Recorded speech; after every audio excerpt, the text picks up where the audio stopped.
국군대 전병원 간호가 사무실에 앉아 있으면서 나는 그 일들을 떠올린다.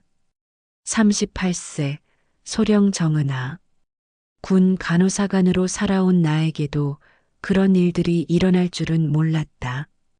창밖으로 보이는 병원 정원의 나무들이 무성하다. 이곳에 처음 발령받았을 때도 겨울나무들이 앙상했는데 이제는 이렇게 울창해졌다. 시간이 정말 빨리 지나간 것 같으면서도 그때 그 일들은 어제 일처럼 생생하다. 아니, 어제 일보다도 더 선명할지 모른다. 그만큼 강렬했던 시간들이었으니까. 나는 다른 부대에서 오래 평범한 간호사관의 길을 걸어왔다. 큰 사건도 큰 갈등도 없이 묵묵히 내 일을 해왔다.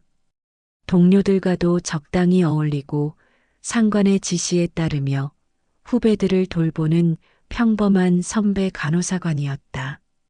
그런 내가 왜 그해 이 병원에서 그런 선택을 했을까? 그동안 조용히 지내왔던 내가 왜 그때는 그럴 수 없었을까? 아마 언니 때문일 것이다. 정은주 언니. 나보다 3살 위 나보다 먼저 군 간호사관이 된 언니. 오래전 바로 이 국군대 전병원에서 세상을 떠난 언니. 그때는 몰랐다. 언니가 왜 그런 선택을 해야만 했는지. 젊은 나이에 세상을 떠난 언니에게 무슨 일이 있었는지. 그때는 정말 몰랐다. 하지만 내가 이 병원에 발령받으면서 모든 것이 달라졌다. 아니, 달라진 게 아니라 드러난 것이었다. 오래전에도 지금과 똑같은 일들이 벌어지고 있었던 것이다. 내과 병동을 지날 때마다 나는 생각한다. 그때 언니도 이 복도를 걸었을 것이다. 내과와 간호가가 협력하며 환자를 돌보는 이 병원에서 근무했을 것이다. 그리고 이 병원 어딘가에서 마지막 순간을 맞았을 것이다. 그 몇 개월은 내 인생에서 가장 긴 시간이자 가장 짧은 시간이었다. 매일매일이 고통스러웠지만 그 안에서 나는 비로소 언니를 이해하게 되었다. 그리고 지금 나는 여전히 이 병원에서 일하고 있다. 하지만 그때와는 모든 것이 다르다. 무엇보다 내가 다르다. 새로 전속받은 그 첫날부터 이야기해보자. 그때의 나는 정말 아무것도 모르고 있었다. 새해 첫 근무일이었다. 국군대 전병원 정문을 처음 지날 때의 기분을 아직도 기억한다. 소령이라는 계급장이 무겁게 느껴졌다. 정은아 소령님이시군요. 기다리고 있었습니다. 간호가 사무실에서 나를 맞은 건 김영희 원사였다. 40대 후반의 든든한 인상, 오래 이 병원에서 근무해온 베테랑이었다. 나중에 알게 된 사실이지만 김 원사는 언니가 근무했을 때도 여기 있었던 사람이었다. 반갑습니다. 잘 부탁드립니다. 간호과장님께서 오시면 인사드리라고 하셨고요. 우선 병원 시설부터 둘러보시죠. 내 자리는 간호가 사무실 한쪽 구석이었다. 창가 쪽이라 햇살이 잘 들었다. 책상 위에는 컴퓨터와 전화기, 그리고 두툼한 업무 매뉴얼들이 놓여 있었다. 전임자가 급하게 전출되셔서 인수인계가 좀 부실할 수도 있어요. 모르는 게 있으시면 언제든 물어보세요. 김 원사의 말에 고개를 끄덕였다. 오랜 경력이면 웬만한 업무는 금방 파악할 수 있을 거라고 생각했다. 그때는 정말 단순했다. 병원을 둘러보는 중에 내과 병동을 지났다. 여기가 내과 병동이에요. 우리 간호과에서 가장 많은 인력이 투입되는 곳이죠. 내과 과장님은 어떤 분이세요? 박성훈 중령님이세요. 올해 이 병원에 계신 베테랑이시죠.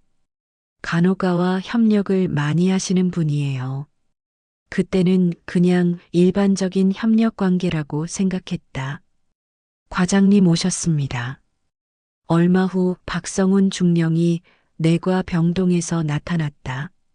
40대 중반으로 보이는 키가 크고 인상이 날카로운 남자였다.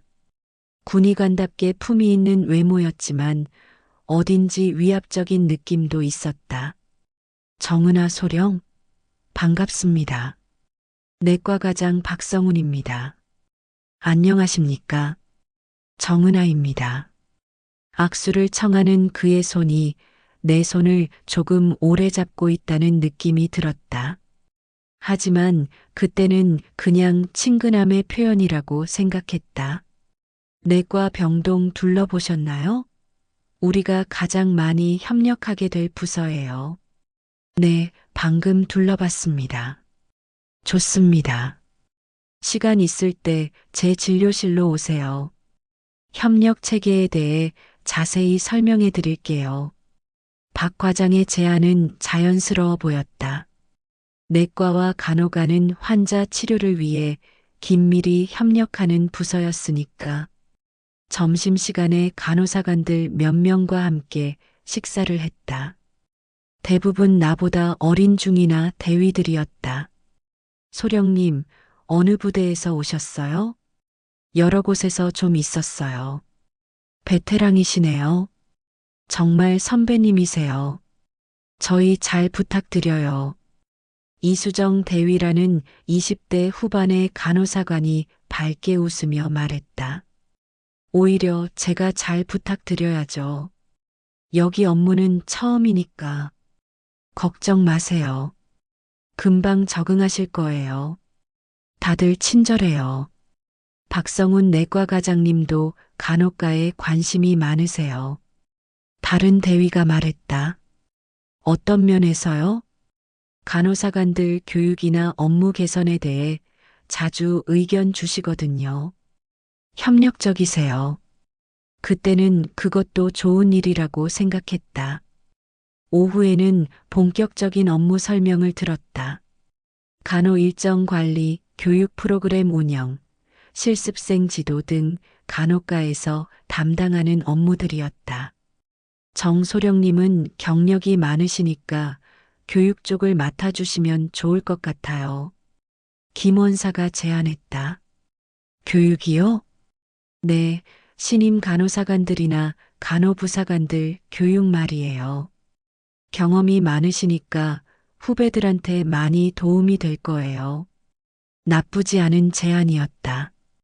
그동안 쌓은 경험을 후배들에게 전수하는 것도 의미 있는 일이라고 생각했다. 퇴근 시간이 되어서야 박 과장이 다시 나타났다. 첫날 어땠어요? 적응 잘 될 것 같나요? 네, 다들 친절하게 해주셔서 감사합니다. 그럼 됐네요. 아, 그런데 저녁 같이 하실래요? 환영 겸해서. 갑작스러운 제안이었다. 첫날이니 인사차 하는 말일 수도 있었다. 감사하지만 오늘은 집에 일찍 들어가려고요. 아, 그래요? 그럼 다음에 기회 되면. 박 과장은 아쉬워하는 기색 없이 쉽게 받아들였다. 집에 돌아가는 길에 남편 진우에게 전화를 걸었다. 여보, 첫날 어땠어? 괜찮았어. 사람들도 좋고, 내과 과장님도 친절하시고. 다행이네. 저녁은 집에서 해놨어. 고마워. 곧 들어갈게. 전화를 끊고 나서 문득 언니 생각이 났다. 언니도 예전에 이 길을 다녔을 것이다. 이 병원에서 일하면서 어떤 기분이었을까? 그때는 몰랐다. 내가 언니와 똑같은 길을 걸어가고 있다는 것을. 하지만 며칠 후 박성훈 내과 과장의 진료실을 처음 방문했을 때부터 뭔가 이상한 기운을 느끼기 시작했다. 정소령 오셨군요. 앉으세요. 진료실은 제법 넓었고 소파와 응접용 탁자까지 갖춰져 있었다. 커피 드릴까요? 감사합니다. 박 과장이 직접 커피를 타주었다. 인스턴트 커피였지만 정성이 느껴졌다. 베테랑이시라고 들었는데 여기가 처음이에요? 네, 지금까지는 계속 다른 부대에서 근무했습니다. 어디에서요? 내가 거쳐온 부대들을 말하자 박 과장이 고개를 끄덕였다. 경력이 화려하네요. 그런데 왜 갑자기 병원으로? 좀 더 전문적인 간호 업무를 해보고 싶어서요. 사실이었다. 그동안 부대 의무대에서 일반적인 간호 업무만 해오다 보니 제대로 된 병원에서 일해보고 싶다는 생각이 있었다. 좋은 생각입니다. 여기는 간호사관들이 정말 많이 배울 수 있는 곳이에요. 물론 그만큼 힘들기도 하지만 박 과장의 표정에 묘한 미소가 스쳤다. 그때는 그냥 격려의 미소라고 받아들였다. 면담은 30분 정도 이어졌다. 병원 시설 설명, 근무 체계, 휴가 제도 등등 일반적인 내용들이었다. 박 과장은 친절했고 나는 안심했다. 아, 그런데 혹시 정은주라고 아세요? 갑자기 나온 질문에 심장이 뛰었다. 왜? 그러시는데요? 성이 같아서요. 예전에 여기서 근무하던 간호사관이었는데, 근데 보니까 출신 지역도 비슷하고 해서 나는 잠시 망설였다. 언니 이야기를 해야 할까, 말아야 할까? 제 언니입니다. 아, 정말요? 세상 참 좁네요. 박 과장의 표정이 미묘하게 변했다. 뭔가 당황하는 것 같기도 하고 계산하는 것 같기도 했다. 언니분 정말 좋은 분이었는데 안타까웠어요. 네. 더 이상 언니 이야기를 하고 싶지 않았다. 박 과장도 그걸 알아챈 듯 화제를 돌렸다. 하지만 그 순간부터 뭔가 달라지기 시작했다는 걸 그때는 알지 못했다. 2월 들어서면서 나는 국군대 전병원 생활에 어느 정도 적응했다. 간호가 업무도 파악했고 동료들과도 편해졌다. 특히 교육 담당 업무는 내 적성에 잘 맞았다. 정소령님 교육 정말 좋아요. 신임들이 다들 만족해해요. 이수정 대위가 웃으며 말했다. 우리는 점심을 함께 먹을 정도로 가까워졌다. 오랜 경험이 헛된 게 아니네요. 그런데 소령님, 혹시 결혼하셨어요? 반지 끼고 계시니까. 네, 남편이 초등학교 교사예요. 와, 좋은 직업이시네요. 아이들은 없으세요? 잠시 말이 막혔다. 결혼한 지 오래됐지만 아직 아이가 없었다. 둘 다 바빠서 미루다 보니 이렇게 됐다. 아직 없어요. 아, 죄송해요. 괜히 개인적인 얘기를. 괜찮아요. 그때 박성훈 과장이 식당에 들어왔다. 우리 테이블을 보더니 곧바로 다가왔다. 정소령, 이 대위 맛있게 먹고 있네요. 과장님, 안녕하세요. 정소령, 잠깐 얘기 좀 할까요? 식사 중인데 갑자기 부르는 게 좀 이상했지만 상관의 부름이니 따를 수밖에 없었다. 무슨 일이시죠? 복도로 나와서 박 과장이 말했다. 다음 주에 간호사관 보수 교육이 있어요. 정소령이 강의 좀 해주면 어떨까 해서. 어떤 주제로요? 응급처치나 환자 관리 쪽으로. 경험이 많으시니까 실무적인 내용으로. 나쁘지 않은 제안이었다. 알겠습니다. 자료 준비해 보겠습니다. 고생스럽겠지만 부탁해요. 참, 자료 준비하면서 모르는 거 있으면 언제든 제 진료실로 오세요. 그러면서 박 과장이 내 어깨를 가볍게 톡톡 쳤다.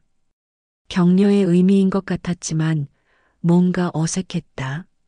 상관이 부하 어깨를 치는 게 그리 이상한 일은 아니었지만 며칠 후 강의 자료를 준비하면서 궁금한 게 생겨 진료실을 찾아갔다. 들어오세요. 과장님, 강의 자료 관련해서 질문이 있어서요. 앉아요. 앉아서 얘기해요. 박 과장이 소파를 가리켰다. 나는 한쪽 끝에 앉았고 그는 내 옆에 앉았다. 생각보다 가까운 거리였다. 자료를 펼쳐놓고 설명하는 동안 박 과장이 자꾸 몸을 기울였다. 자료를 보려는 것 같았지만 어깨가 닿을 정도로 가까웠다. 여기 부분은 이렇게 수정하는 게 좋겠네요. 박 과장이 펜으로 자료를 가리키면서 내 등 뒤쪽으로 팔을 뻗었다. 그 과정에서 그의 팔이 내 허리를 스쳤다. 처음에는 실수인 줄 알았다. 하지만 계속 그런 식으로 가까이 다가왔다. 정소령은 정말 꼼꼼하네요. 역시 경력이 다르네. 칭찬을 하면서도 계속 가까운 거리를 유지했다. 불편했지만 명확하게 뭔가 잘못됐다고 할 수도 없었다. 자료는 이 정도면 될 것 같습니다. 서둘러 정리하려고 했다. 아직 시간 여유 있잖아요. 커피라도 한 잔 더 하죠. 괜찮습니다. 할 일이 있어서요. 뭐 그렇게 바빠요? 가끔은 여유 좀 가져요. 그러면서 박 과장이 일어서서 커피를 타러 갔다. 나는 그 틈에 자료를 정리했다. 자, 커피요. 커피를 건네면서 박 과장의 손가락이 내 손에 닿았다. 이번에는 확실히 의도적이었다. 감사합니다. 빨리 손을 뺐다. 정소령, 혹시 스트레스 많이 받나요? 아니요, 괜찮습니다. 어깨가 좀 굳어 보이는데 마사지라도 받아야겠네요. 그러면서 박 과장이 내 어깨에 손을 올렸다. 이번에는 명확했다. 마사지하는 척하면서 내 어깨를 주무르기 시작했다. 괜찮습니다. 몸을 돌려 그의 손을 피했다. 아, 미안해요. 그냥 걱정돼서. 박 과장은 어색하게 웃었지만 별로 미안해하는 것 같지 않았다. 그럼 이만 가보겠습니다. 서둘러 진료실을 나왔다.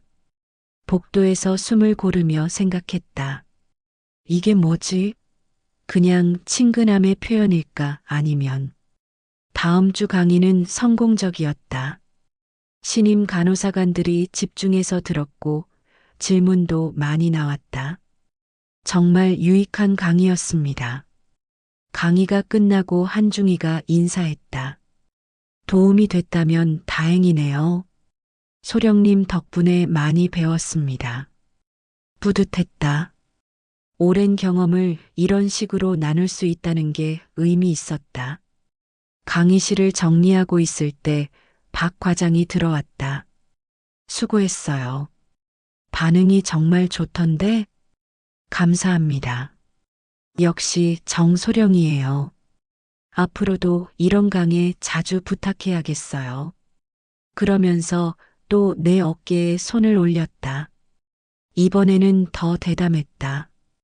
어깨에서 등 쪽으로 손을 내렸다. 과장님, 단호하게 말하며 몸을 피했다. 뭔가 잘못했나요? 부적절한 것 같습니다. 아, 그냥 격려의 의미였는데 너무 예민하게 받아들이는 거 아닌가요? 박 과장의 표정이 변했다. 당황한 것 같기도 하고 짜증이 난 것 같기도 했다. 저는 그렇게 받아들여집니다. 정소령, 군대가 너무 경직된 곳이 되면 안 되잖아요. 동료 간의 친근함 정도는 동료 간이라면 더욱 선을 지켜야 한다고 생각합니다. 잠시 침묵이 흘렀다. 박 과장이 내 얼굴을 빤히 쳤다. 정소령, 혹시 누나분 얘기 들었나요? 갑자기 나온 언니 얘기에 심장이 뛰었다. 무슨 말씀이세요? 아니에요. 그냥 성격이 좀 비슷한 것 같아서. 어떤 면에서요? 좀 융통성이 없다고 해야 하나? 너무 원칙적이라고 해야 하나? 박 과장의 목소리에 묘한 냉기가 섞여 있었다. 원칙을 지키는 게 잘못된 건가요? 물론 잘못된 건 아니죠. 하지만 때로는 융통성도 필요해요. 특히 조직에서는. 무슨 의미인지 잘 모르겠습니다. 정소령, 여기서 오래 일하려면 적응을 잘해야 해요. 너무 경직되면. 말을 끝내지 않았지만 위협의 의미가 느껴졌다. 어떻게 된다는 말씀이세요? 아무것도 아니에요. 그냥 조심하라는 얘기죠. 누나분처럼 되기 싫으면. 그 순간 온몸에 소름이 돋았다. 언니가 왜 죽었는지는 모르지만 박 과장이 뭔가 알고 있다는 걸 직감적으로 느꼈다. 언니가 어떻게 됐다는 건가요? 별거 아니에요. 그냥 적응 못해서 힘들어했다는 얘기예요. 박 과장이 문 쪽으로 걸어갔다.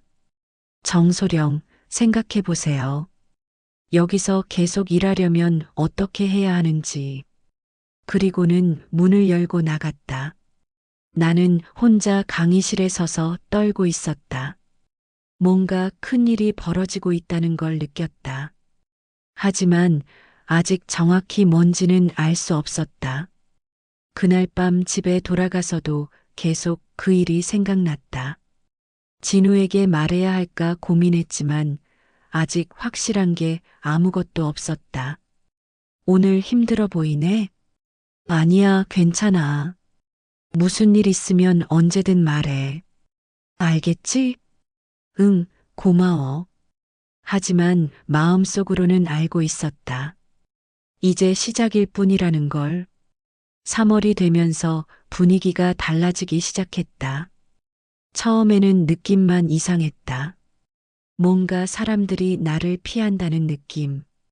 정소령님, 오늘 회의 있다고 들었는데요. 이수정 대위에게 물어봤을 때였다. 아, 그게 급하게 취소됐어요. 취소요? 언제요? 아침에 과장님이 말씀하셨는데. 소령님은 못 들으셨나요? 분명히 아침에 출근해서 내과 병동 앞을 지날 때 박 과장이 보였는데 아무 말이 없었다. 아, 제가 놓쳤나 봐요. 네, 다음 주로 연기됐대요. 이수정 대위의 표정이 어색했다. 뭔가 숨기는 것 같았다. 점심시간에도 마찬가지였다. 평소 같으면 함께 식사하자고 하는 동료들이 먼저 가버렸다. 먼저 가세요. 저는 좀 이따가 갈게요. 업무 때문에 바쁘시구나. 그럼 먼저 갈게요. 혼자 늦은 점심을 먹으러 가는데 식당에서 간호사관들이 모여 앉아 수군거리고 있었다.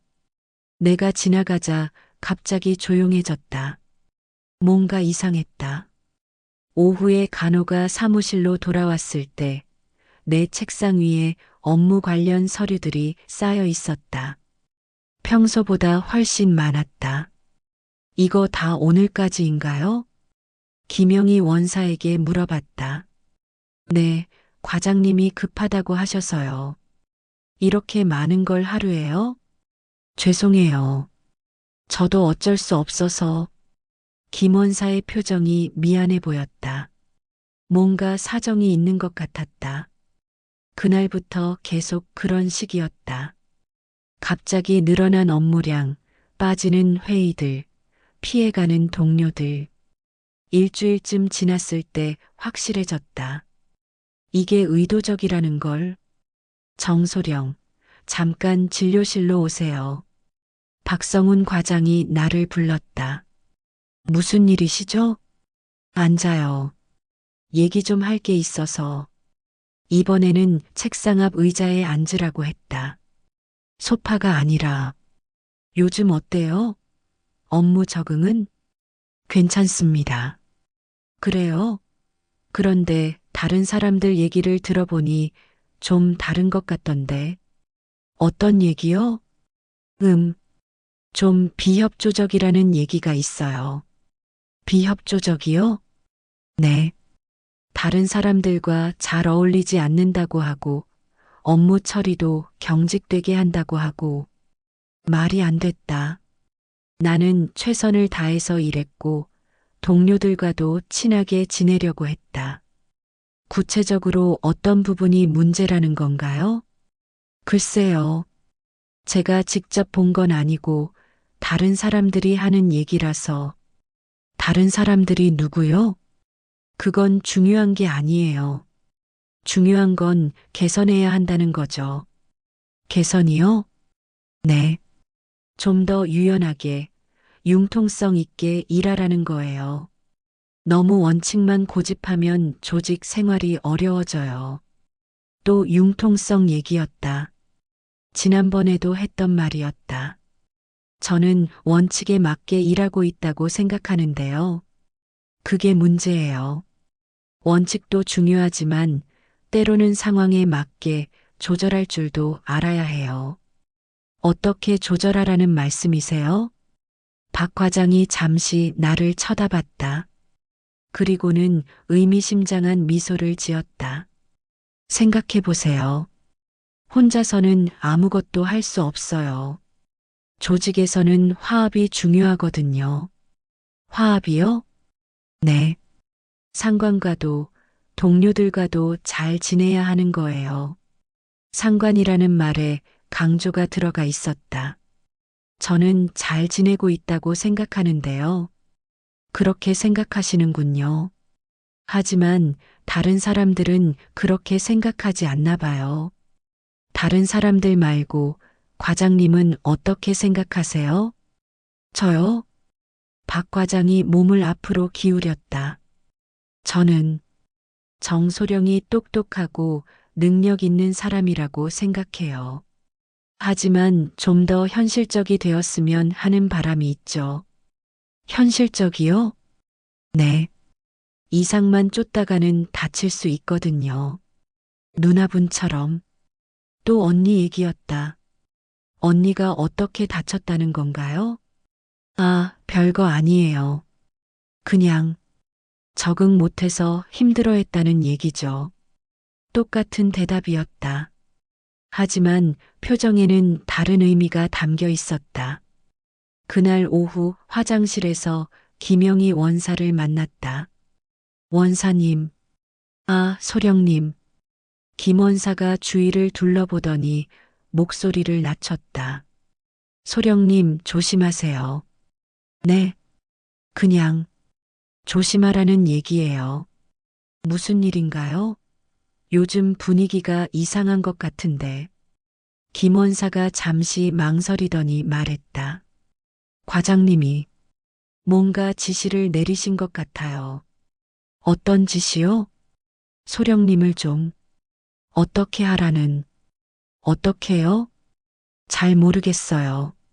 하지만 다들 소령님을 피하라고 하는 것 같아요. 역시 그랬다. 왜요? 그건 저도 정확히는 모르겠어요. 하지만 소령님 정말 조심하세요. 김원사의 목소리에 진심 어린 걱정이 담겨 있었다. 혹시 언니 일도 아세요? 김원사의 얼굴이 굳어졌다. 정은주 중위님 말씀이세요? 네. 원사님이 그때도 여기 계셨다고 들었는데. 그건 김원사가 주위를 또 한 번 둘러봤다. 여기서는 안 돼요. 나중에 따로 얘기해요. 언제요? 기회되면 조심스럽게. 그리고는 서둘러 화장실을 나갔다. 그날 밤 집에서 진우와 저녁을 먹으면서도 계속 그 일들이 생각났다. 오늘도 힘들어 보이네. 응. 혹시 무슨 일 있어? 잠시 망설였다. 말해야 할까?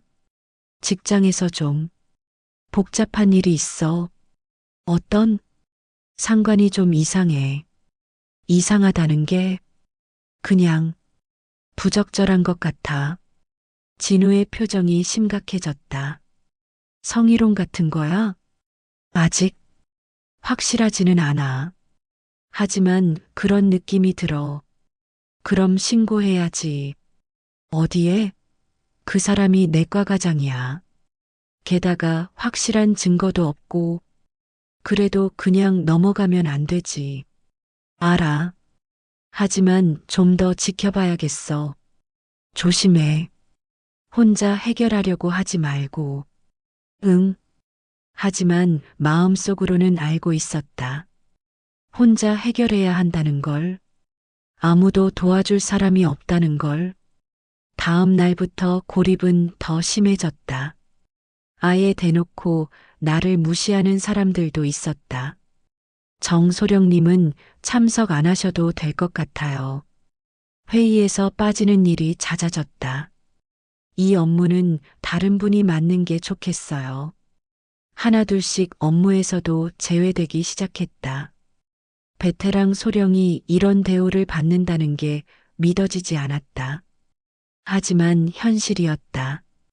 그리고 나는 점점 확신하게 됐다. 이 모든 게 박성훈 과장의 지시라는 걸, 내가 그의 요구를 거부했기 때문이라는 걸, 언니도 이런 일을 겪었을까? 오래전에도 똑같은 일이 벌어졌을까? 그 답을 알아야겠다고 생각했다. 김영희 원사와 제대로 얘기해야겠다고 생각했다. 4월, 나의 고립은 더욱 심해졌다. 이제는 아예 대놓고 나를 따돌리는 분위기였다. 회의에서도, 업무에서도, 심지어 복도에서 마주쳐도 사람들이 피해갔다. 정소령님, 이번 주 교육 일정에서 빠지시는 게 좋을 것 같아요. 이수정 대위마저 이제는 나를 피했다. 왜요? 제가 담당하는 거 아니었나요? 그게 과장님이 다른 분으로 바꾸라고 하셨어요.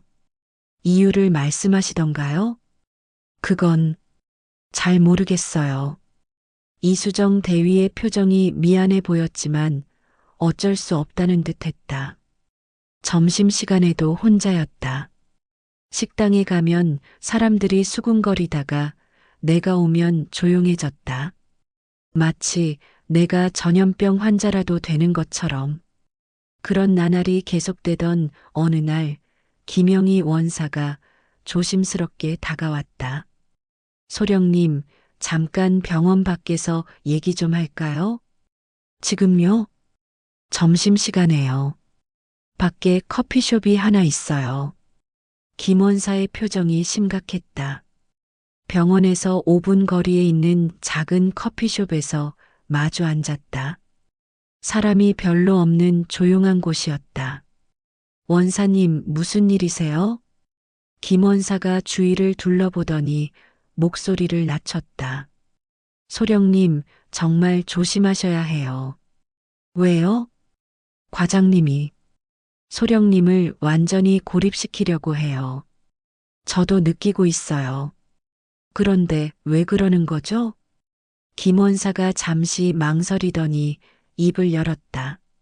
정은주 중위님 일 때문인 것 같아요. 심장이 뛰기 시작했다. 언니요? 언니가 뭘 했는데요? 그때 정중희 님도 지금 소령님과 비슷한 일을 겪으셨어요. 어떤 일요? 박 과장님이 당시엔 소령이셨는데 정중희 님에게 부적절한 요구를 했어요. 부적절한 요구요? 김 원사가 더욱 목소리를 낮췄다. 성적인 요구였어요. 그리고 정중희 님이 거부하자 지금 소령님처럼 괴롭히기 시작했죠.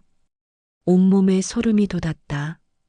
오래전에도 똑같은 일이 벌어졌던 것이다. 그런데 왜 언니는 더 심각한 일이 있었어요.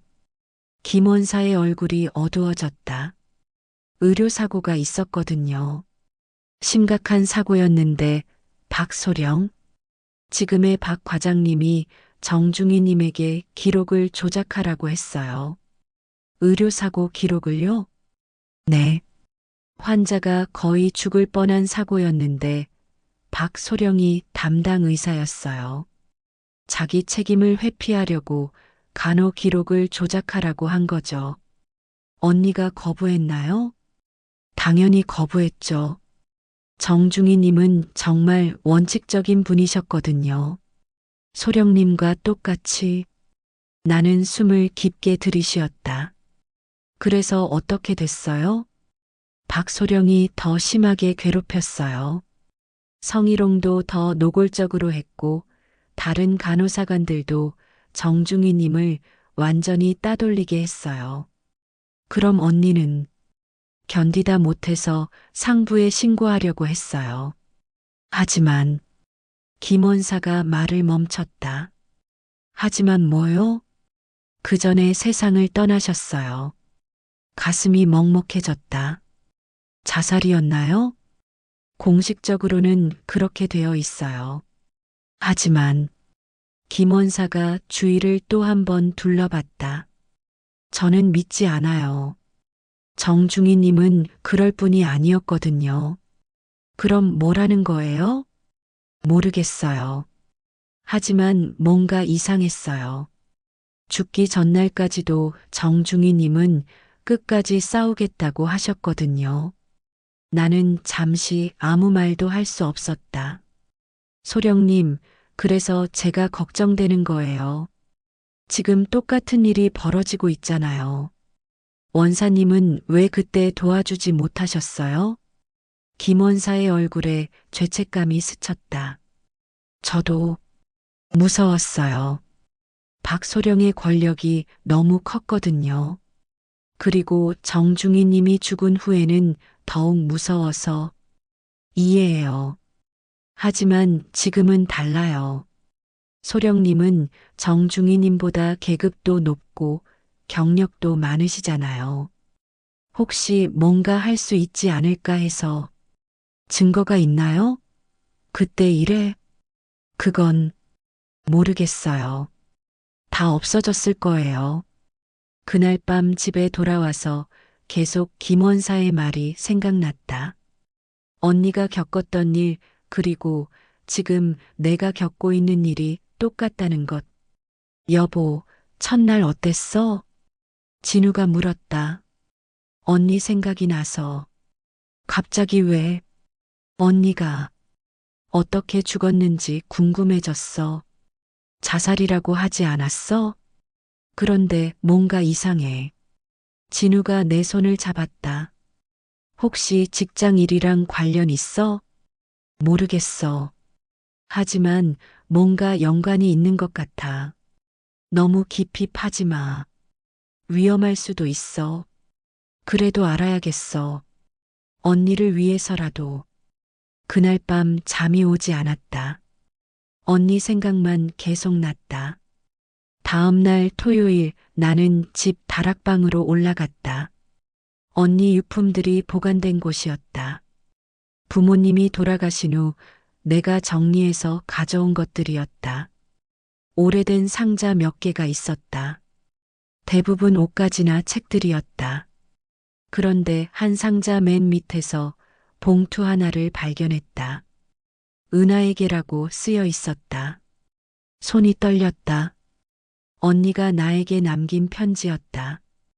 봉투를 열어보니 여러 장의 편지지가 들어 있었다.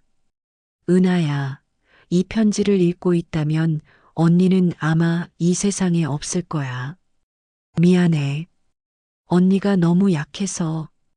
하지만 너는 알아야 해. 언니가 왜 이런 선택을 했는지를. 박성훈 소령이라는 사람이 있어.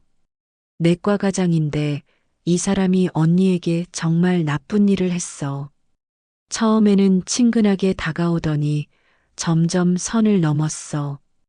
어깨를 만지고 허리를 감싸고 심지어는 편지를 읽으면서 눈물이 났다.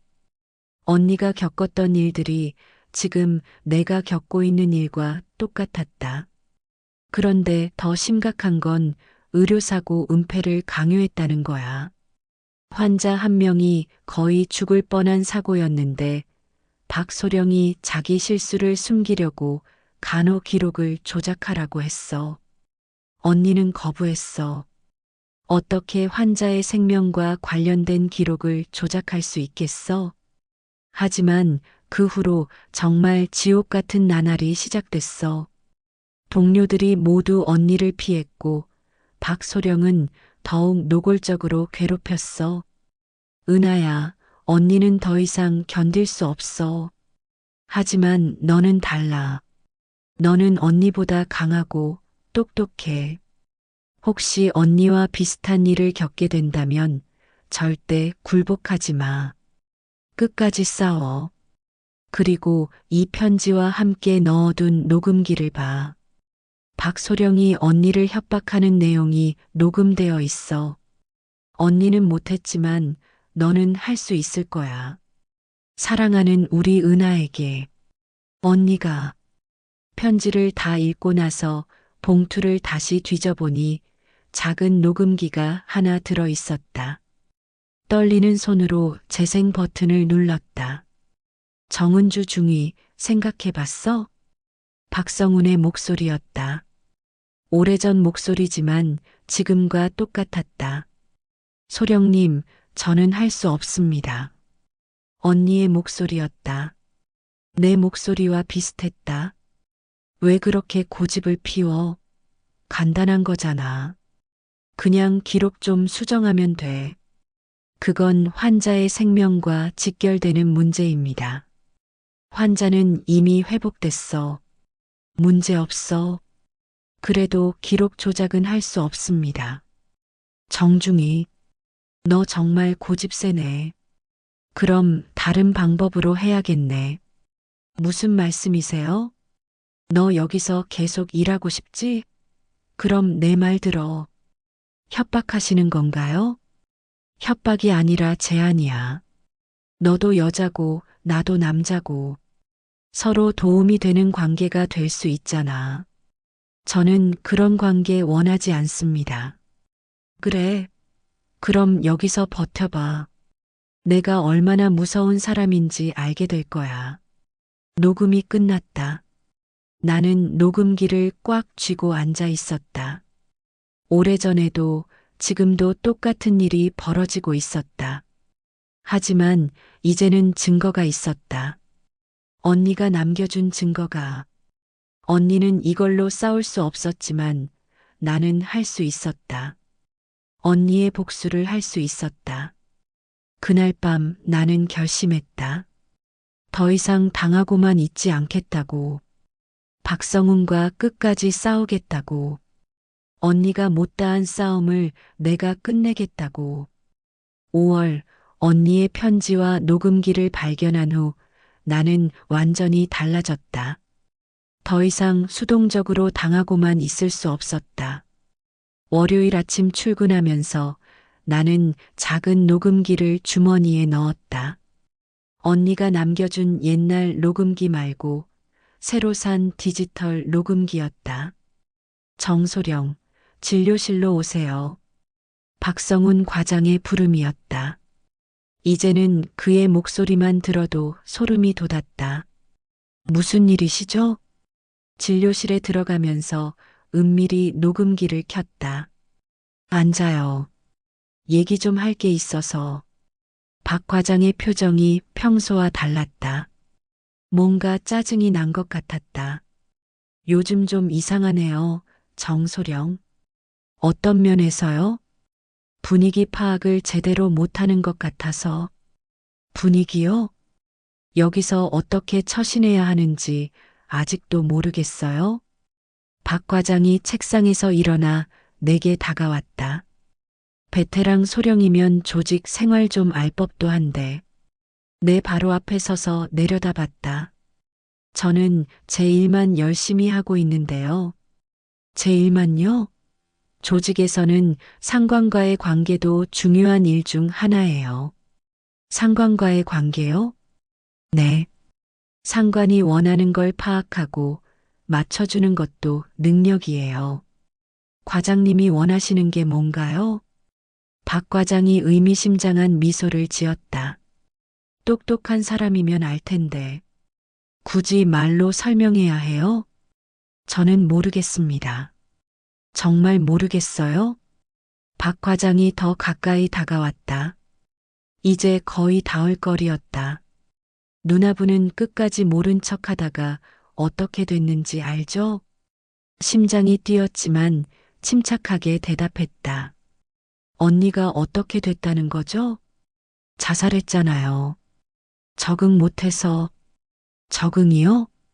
네. 조직 생활에 적응 못해서 너무 원칙만 고집하다가 원칙을 고집하는 게 왜 나쁜 건가요?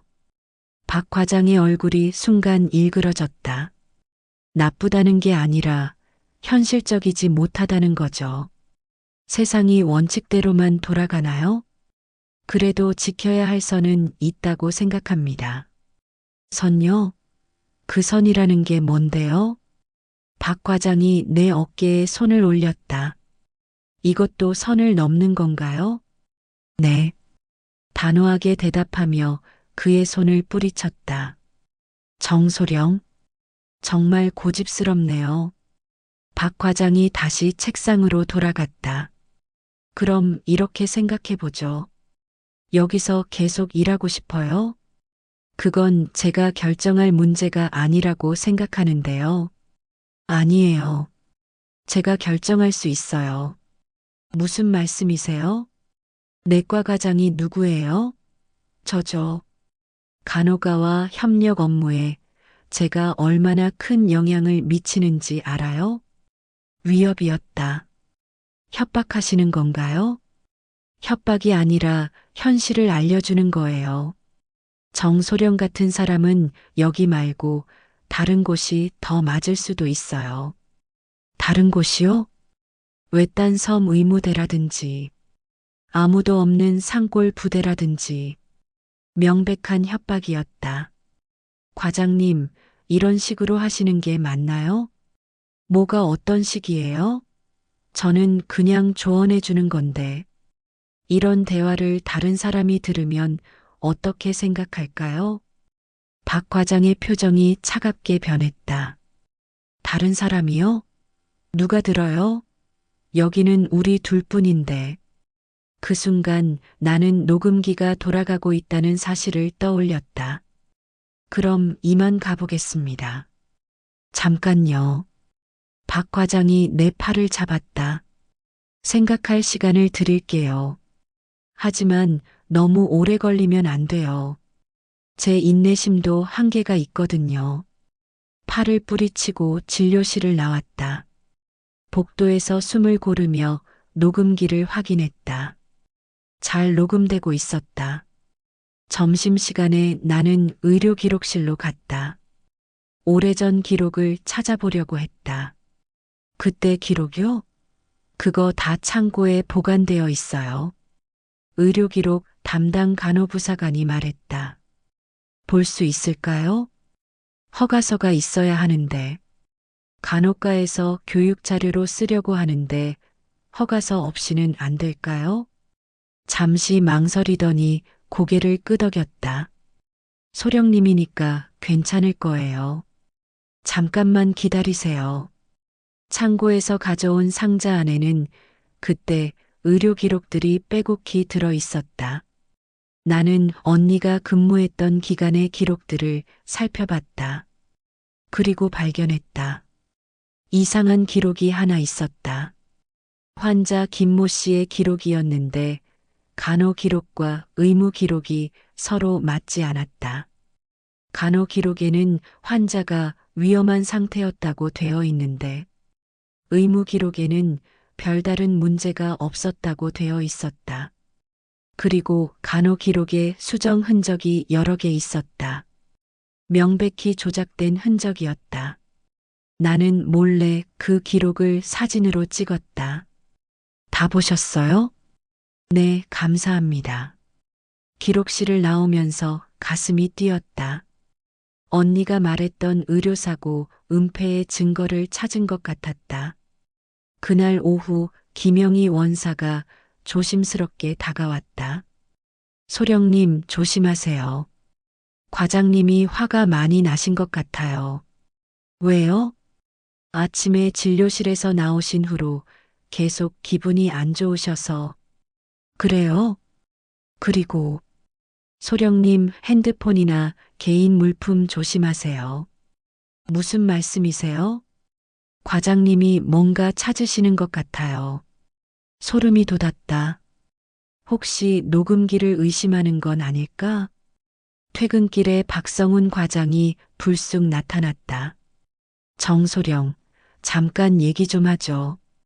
주차장 구석진 곳으로 데려갔다. 오늘 아침 우리 대화 생각해 봤어요? 네. 어떤 결론 내렸나요? 저는 제 일만 하겠습니다.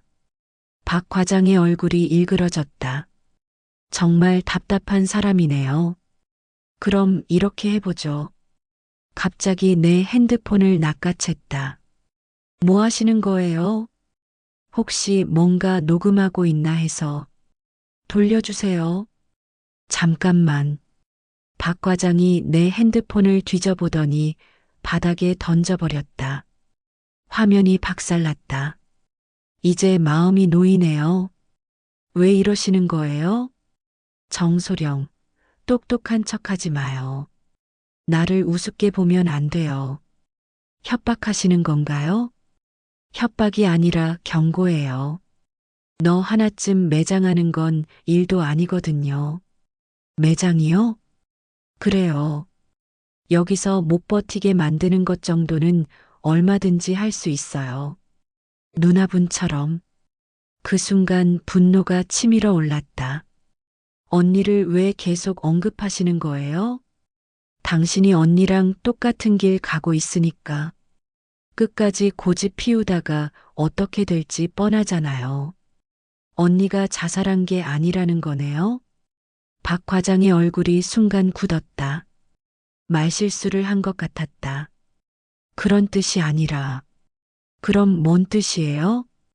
그냥 적응 못하면 힘들어진다는 얘기예요.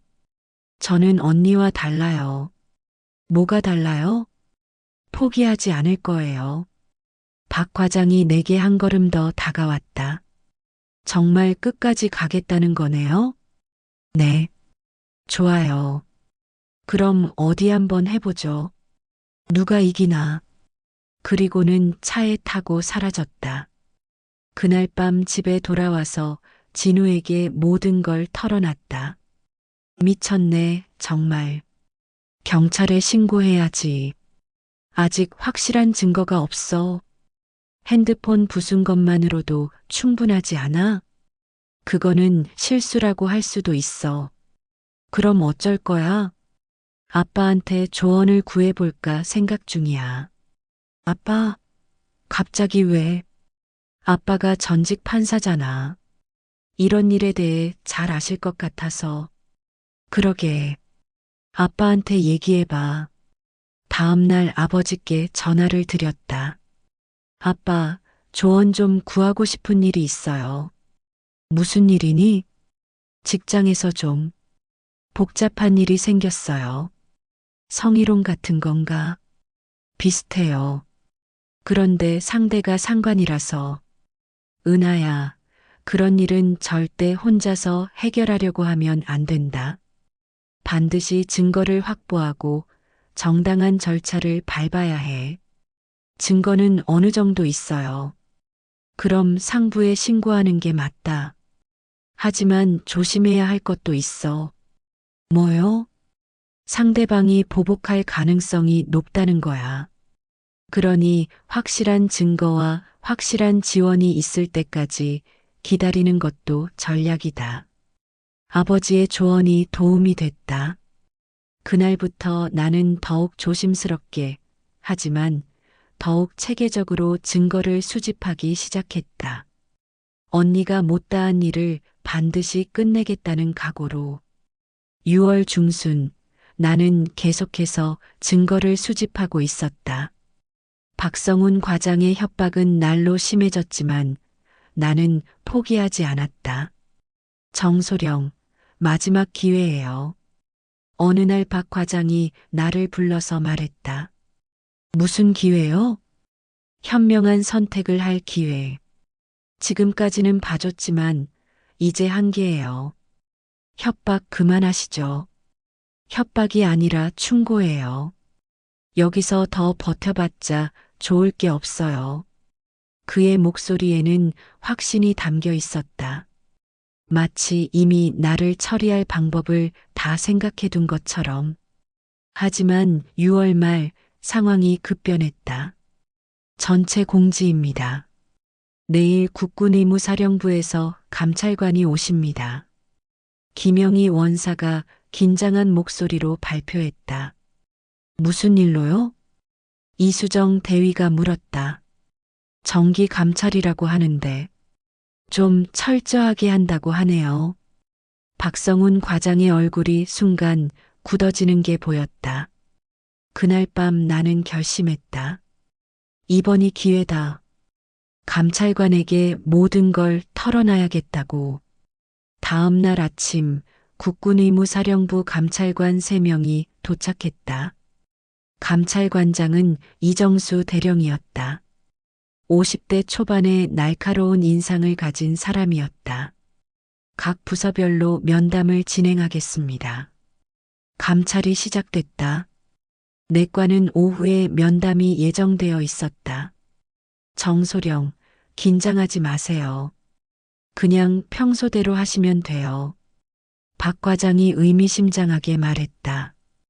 위협의 의미가 담겨 있었다.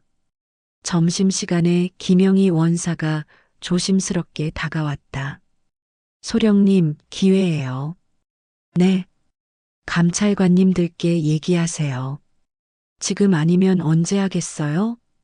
하지만, 소령님, 정말 마지막 기회일 수도 있어요. 그녀의 말이 맞았다. 오후 2시, 내과 관련 면담이 시작됐다. 박 과장이 먼저 들어갔다가 30분 후에 나왔다. 표정이 어두웠다. 정은아 소령 들어오세요. 내 차례였다. 감찰관실로 들어가면서 심장이 뛰었다. 앉으세요. 간단한 질문 몇 가지 하겠습니다. 이정수 대령이 서류를 보며 말했다. 내과와의 협력 업무에 만족하시나요? 그게 잠시 망설였다. 지금 말해야 할까? 무슨 문제라도 있습니까? 네, 있습니다. 이정수 대령이 고개를 들었다. 어떤 문제인지 구체적으로 말씀해 보세요. 내과 과장의 부적절한 행동에 대해 신고하고 싶습니다. 감찰관들의 표정이 진지해졌다. 부적절한 행동이라는 게 구체적으로 무엇입니까? 성희롱과 업무상 협박입니다. 증거가 있습니까?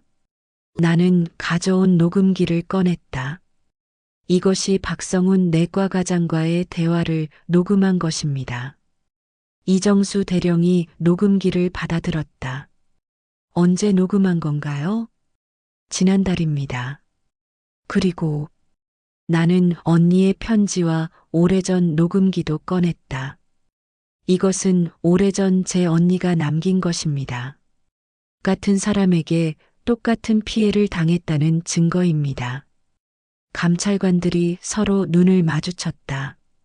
정은주 중위 사건 말씀이시군요. 네, 아십니까? 당시 기록을 봤습니다. 자살로 처리됐는데 자살이 아닐 수도 있습니다. 무슨 근거로 그렇게 생각하시나요? 나는 발견한 의료기록 조작 증거도 보여줬다. 언니가 의료사고 은폐를 거부했기 때문에 괴롭힘을 당했고 그게 죽음으로 이어진 것 같습니다. 이정수 대령이 심각한 표정으로 자료들을 살펴봤다. 이 녹음 파일들을 지금 들어볼 수 있나요? 네. 오래전 녹음기를 먼저 재생했다. 언니와 박성훈의 대화가 흘러나왔다. 감찰관들의 표정이 굳어졌다. 이것은 명백한 성희롱과 업무 강요네요. 네. 그리고 이것은 최근 녹음한 것입니다. 내가 녹음한 파일을 재생했다. 박성훈이 나를 협박하는 내용이었다. 똑같네요. 오래전과 지금이. 네. 그래서 더 이상 참을 수 없었습니다. 이정수 대령이 다른 감찰관들과 잠시 의논했다. 정소령, 이 내용들이 사실이라면 매우 심각한 문제입니다. 하지만 정식 조사를 위해서는 몇 가지 확인이 필요합니다. 어떤 확인이요? 우선 다른 피해자가 있는지 조사해야 하고 의료기록 조작건도 전문적으로 분석해야 합니다. 얼마나 걸릴까요? 빠르면 일주일, 길면 한 달 정도 소요될 것 같습니다. 그동안은 어떻게 되나요? 박 과장은 일단 업무에서 배제시키고 정소령은 보호 조치를 취하겠습니다. 다행이었다. 더 이상 박성훈의 괴롭힘을 당하지 않아도 될 것 같았다.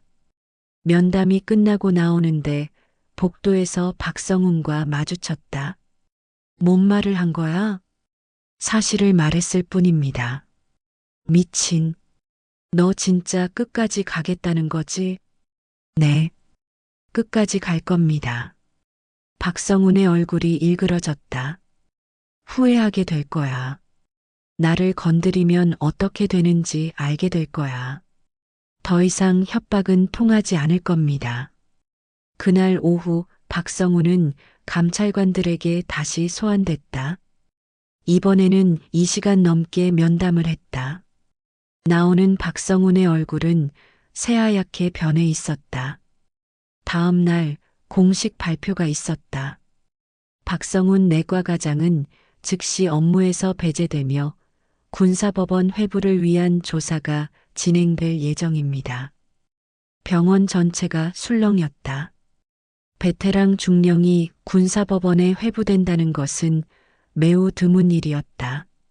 정소령님, 정말 대단하세요. 이수정 대위가 다가와서 말했다. 그동안 힘드셨죠?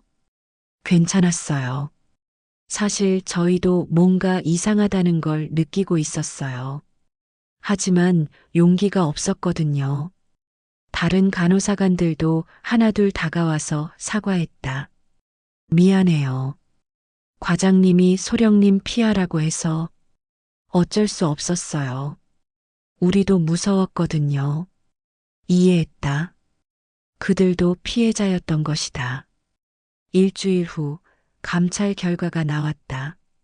추가 피해자 3명이 더 확인됐습니다. 이정수 대령이 보고했다. 모두 간호사관들인가요? 네. 그리고 의료기록 조작도 사실로 확인됐습니다. 그럼 언니 사건도 재조사하기로 했습니다. 자살이 아닐 가능성이 높다고 판단됩니다. 가슴이 벅차올랐다. 드디어 언니의 억울함이 풀릴 수 있을 것 같았다. 7월 말 박성훈에 대한 군사법원 1차 공판이 열렸다. 나는 주요 증인으로 출석했다. 피고인은 오래전부터 지속적으로 부하 간호사관들에게 성희롱과 업무상 협박을 가했습니다. 검찰관이 기소 내용을 읽어내려갔다. 또한 의료기록 조작을 강요하여 환자의 안전을 위험에 빠뜨렸습니다. 박성훈은 끝까지 혐의를 부인했지만 증거가 너무 명확했다. 증인 정은아 소령을 신문하겠습니다. 내가 증인석에 섰다. 피고인이 증인에게 어떤 행위를 했는지 진술해 주세요. 나는 차분히 가지만 분명하게 모든 것을 진술했다. 박성훈이 나를 째려봤지만 더 이상 무섭지 않았다. 공판이 끝나고 법정을 나오는데 김영희 원사가 기다리고 있었다. 소령님, 정말 고생하셨어요. 원사님도 고생하셨어요. 도움 주셔서 감사했습니다. 정은주 중위님이 보고 계실 거예요. 정말 자랑스러워 하실 거예요. 눈물이 났다. 그날 밤 언니 묘소를 찾았다. 언니 해냈어. 언니가 못다한 싸움을 내가 끝냈어. 바람이 불어와 나뭇잎들이 흔들렸다. 언니가 답하는 것 같았다. 더 이상 누구도 언니처럼 당하지 않을 거야. 내가 지킬게. 그제서야 마음이 편안해졌다. 8월 박성훈의 군사법원 공판이 본격적으로 진행되면서 더 많은 진실들이 드러나기 시작했다. 추가 증인이 있습니다. 검찰관이 발표했다. 첫 번째로 나온 것은 현재 다른 부대에 근무하고 있는 김민정 대위였다. 몇 년 전 이 병원에서 근무했던 간호사관이었다. 피고인이 저에게도 같은 행위를 했습니다. 김민정 대위의 증언이 시작됐다. 당시 박 과장이 제게 부적절한 신체 접촉을 했고 거부하자 업무에서 배제시켰습니다. 왜 그때 신고하지 않으셨나요? 무서웠습니다.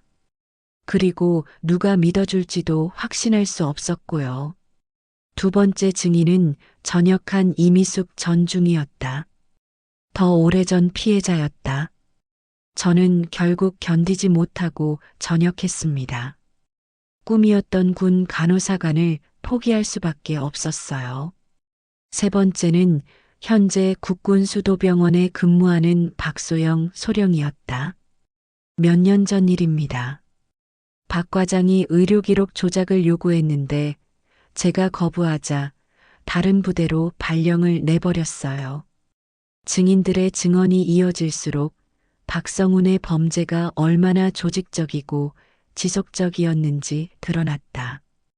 오랫동안 최소 7명의 피해자가 확인됐습니다. 감찰관이 중간 보고를 했다.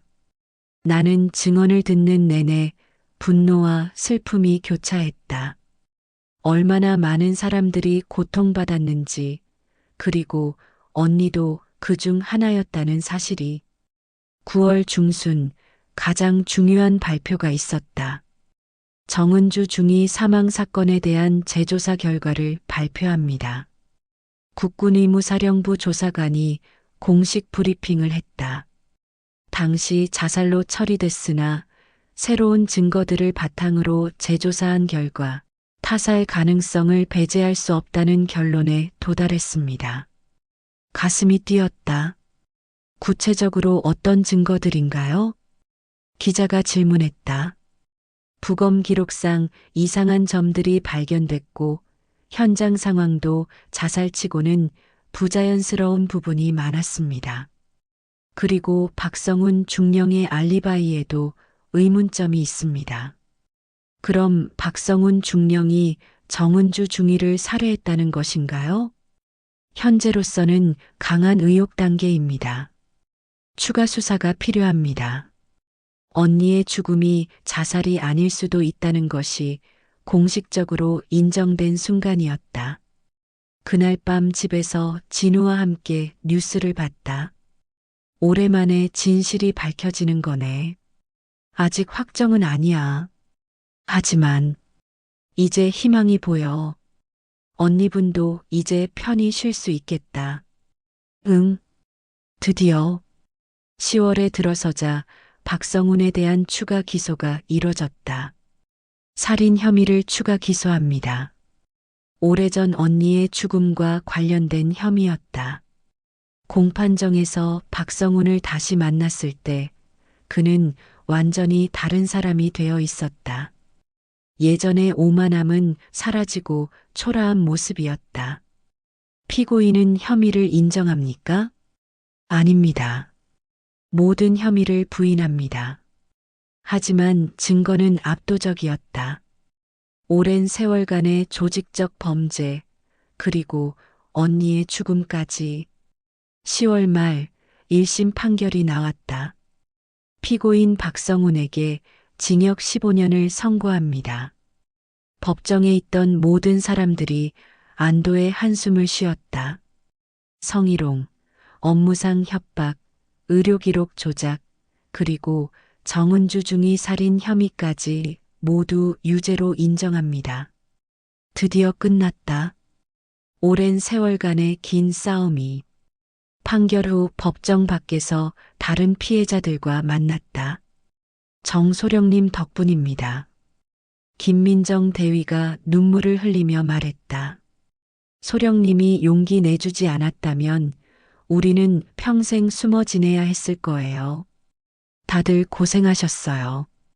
이제 정말 끝났어요. 아니에요. 이제 시작이에요. 이미숙 전 중위가 말했다. 이런 일이 다시는 일어나지 않도록 해야죠. 그들의 말이 맞았다. 이것은 끝이 아니라 시작이었다.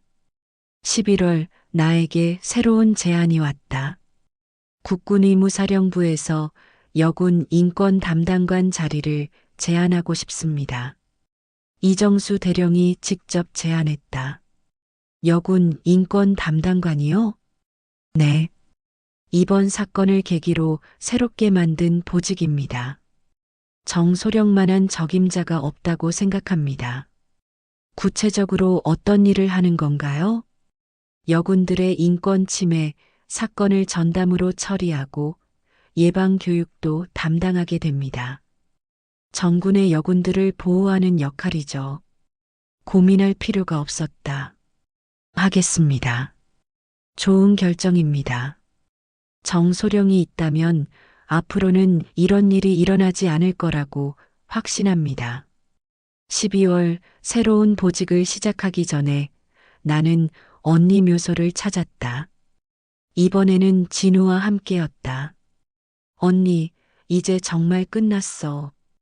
그 사람은 감옥에 갔고 언니의 억울함도 풀렸어. 차가운 바람이 불었지만 마음은 따뜻했다. 그리고 언니, 나 새로운 일을 시작하게 됐어. 여군 인권 담당관이야. 이제 내가 다른 여군들을 지킬 거야. 묘비 앞에 꽃을 놓으며 계속 말했다. 더 이상 누구도 언니처럼 당하지 않도록 할게. 내가 끝까지 싸울게. 진우가 내 어깨에 손을 올렸다.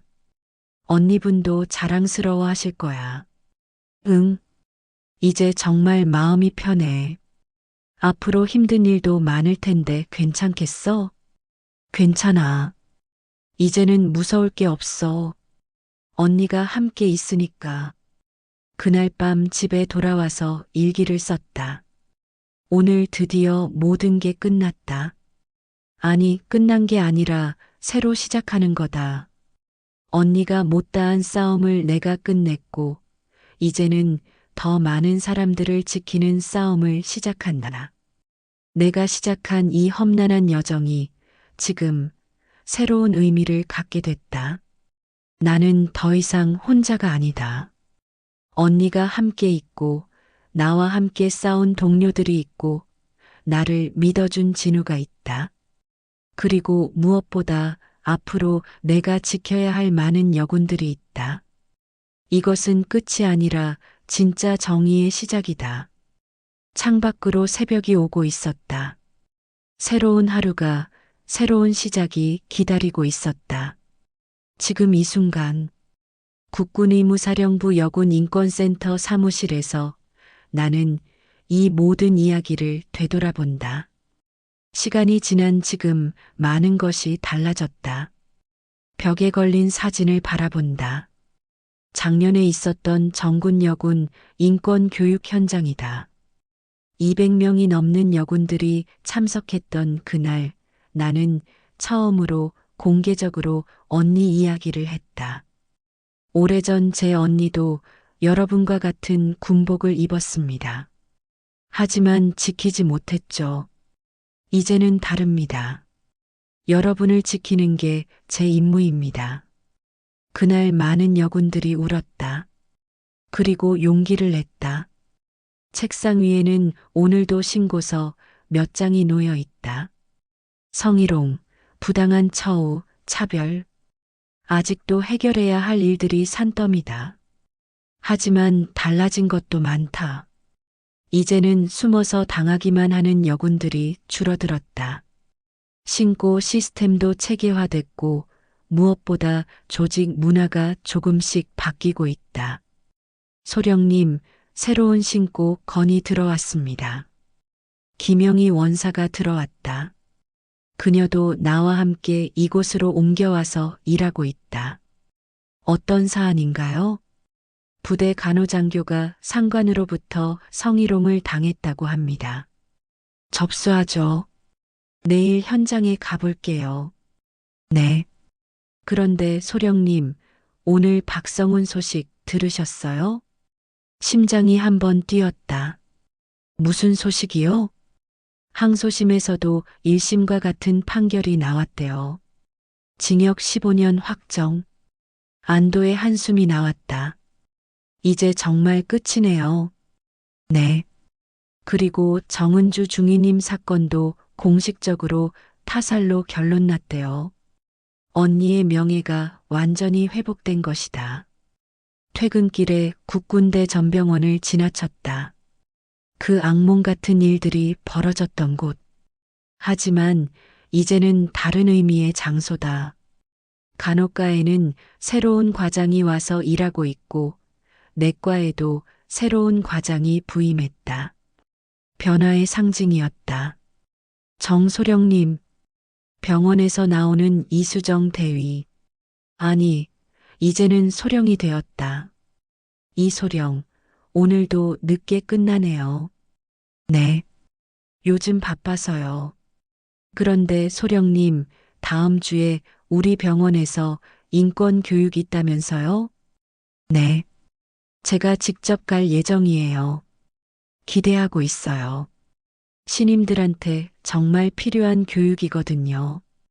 이제는 모든 군 병원에서 정기적으로 여군 인권 교육을 받는다. 내가 만든 시스템이다. 집에 돌아가는 길에 진우에게 전화했다. 여보, 나 조금 늦을 것 같아. 또 어디가? 언니 묘소에 잠깐 들렀다가 갈게. 알았어. 조심히 와. 진우는 이제 내가 언니를 만나러 간다는 표현을 쓸 때마다 따뜻하게 받아준다. 해질녘 언니 묘소에 도착했다. 그때와는 달리 마음이 편안했다. 언니, 오늘도 왔어. 묘비 앞에 앉아서 오늘 있었던 일들을 얘기했다. 오늘 새로운 신고가 또 들어왔어. 언니와 비슷한 일을 당한 후배야. 내일 가서 도와줄 거야. 바람이 부드럽게 불었다. 그리고 박성훈 그 사람, 드디어 형이 확정됐대. 이제 정말 끝이야. 언니도 공식적으로 명예 회복됐어.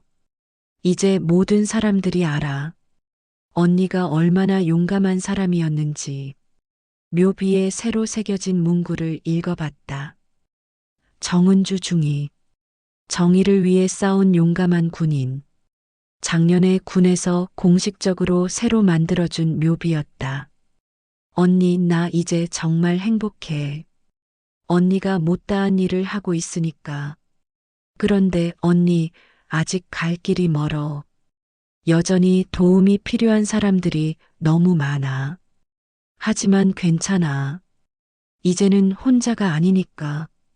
언니도 함께 있고, 나를 믿어주는 사람들도 많고, 해가 완전히 져서 어둠이 내리기 시작했다. 언니, 나 이만 가볼게. 내일도 할 일이 많거든. 일어서면서 마지막으로 말했다. 언니, 고마워. 언니가 남겨준 용기 때문에 여기까지 올 수 있었어. 그리고 약속할게. 더 이상 누구도 언니처럼 혼자 싸우지 않도록 할게. 집으로 돌아가는 차 안에서 라디오에서 뉴스가 나왔다. 군내 성폭력 사건이 전년 대비 30% 감소했다고 국방부가 발표했습니다.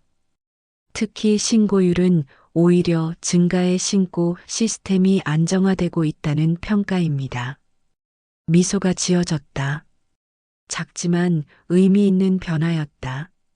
집에 도착해서 진우와 저녁을 먹으면서 생각했다. 그 겨울, 내가 시작했던 싸움. 그때는 정말 혼자였고, 무서웠고, 때로는 포기하고 싶었다. 하지만 지금 나는 더 이상 혼자가 아니다. 나를 믿어주는 사람들이 있고, 내가 지켜야 할 사람들이 있다. 언니가 오래전에 꿈꿨던 세상, 정의가 승리하고 약자가 보호받는 세상을 만들어가고 있다. 아직 완벽하지는 않다. 여전히 해야 할 일들이 많다. 하지만 이제 확신한다. 변화는 가능하다는 것을, 한 사람의 용기가 세상을 바꿀 수 있다는 것을, 그리고 그 용기는 혼자가 아닐 때 더 강해진다는 것을. 내일도 새로운 하루가 시작될 것이다. 새로운 신고, 새로운 도전, 새로운 희망과 함께 나는 준비되어 있다. 언니와 함께, 나를 믿어주는 모든 사람들과 함께. 정의는 끝나지 않는다. 매일 새롭게 시작되는 것이다.